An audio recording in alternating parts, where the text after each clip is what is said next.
નડિયાદ તાલુકાના ગુતાલ ગામમાં વિધવા દેરાણી જેઠાણી ઉપર સાસરિયાઓએ ત્રાસ ગુજાર્યો હોવાનો કિસ્સો સામે આવ્યો છે।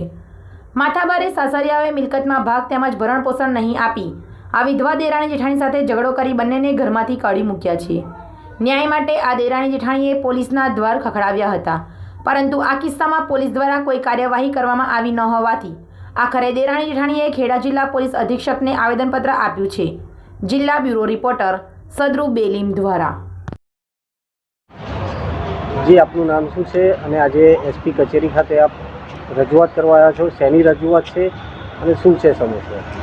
મારું નામ જ્યોત્સનાબેન ચંદ્રેશભાઈ તળપદા છે। અમે ઝલક બ્લુ એટસ સોસાયટીમાં રહીએ છીએ। ત્યાં મારા સાસરી પક્ષવાળાનો ત્યાં બહુ ત્રાસ છે। એ લોકો અમને મારપીટ કરવાની ધમકી આપે છે અને ખોટી માણસો 10-12 માણસોની ટુકડી લઈને ત્યાં આવે છે અને ખોટી સોસાયટીમાં ભવાડો કરે છે અને ધમકી આપે છે। તો પહેલાં 29 તારીખે મારા સસરા આવ્યા અને મારામારીનું ખેંચાખેંચીનું ઘરની અંદર બધું તોફાન કર્યું, બહાર નીકળીને બધું ગંદુ વર્તન કર્યું એમણે। એ ગયા પછી 1લી તારીખે મારા સાસુ આવ્યા તો એમણે બી 10 બૈરા અને 2 પુરુષો લઈને આવ્યા। ત્યારે બી એ લોકોએ બહુ બધી ગારાગારી કરી, ધરપકડ બધી, આમ છોકરાઓને બધું કોઈ કીધું કે સાંજે અમે મોકલાવીશું ગાડી લઈને છોકરાઓ ભરીને અને તારા સસરાને પીવડાવીને મોકલીશું। પછી અમે જો અહીંયા કેવું કરીએ છીએ, તમારથી અહીંયા રહેવાય ને તો કહેજો।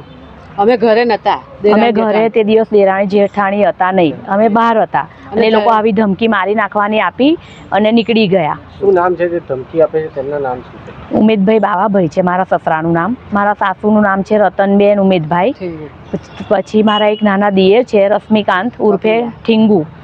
પછી એક કપિલાબેન મંગળભાઈ છે, એમનો એક દીકરો છે જીતુભાઈ મંગળભાઈ। આ લોકો જ અમને બહુ પરેશાન કરી રહ્યા છે, એમનો અત્યાચાર વધારે છે।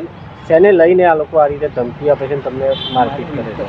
અમારી મિલકત જે છે એ અમે માગીએ છીએ સર, તો અમારી મિલકતનો હક અમને કશું જ આપતા નથી। અમે બંને વિધવા છે તો અત્યારે અમે શાની પર ગુજારો કરવો?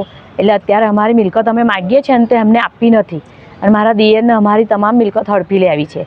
અમારી જમીન જાયદાદ બધું મારો દિયર કરે છે અત્યારે અને મારા સસરા જીવિત હોવા છતાંય એમના વારસદાર છે અમારા પેટે જન્મેલા, તોય છતાંય અત્યારે એમનો 1 રૂપિયો અમને આપવા તૈયાર નથી। એવું કહે છે કે તમારે તમામ કોર્ટ કચેરી, વકીલ, પોલીસ, કલેક્ટર, ઓફિસર, કોઈ બી ડીએસપીએ જવું હોય, મને કોઈની બીક નથી, હાઈકોર્ટ લગી ના જાઓ, તમે જાઓ અમદાવાદ સુધી જાઓ ને ગાંધીનગર, તોય મને પોલીસવાળાની કોઈની બીક નથી। પોલીસવાળા બધા લોકોને તો હું ખીચામ લઈને ફરું છું કહે છે અને મારા પૈસાના બરે હું બધું ઉડાડી દઈશ। તમારે જે થાય કાલે તમને હક નહીં મળે એ તમે કરો, તમારો હક ક્યારેય મળવાનો નથી કહે છે।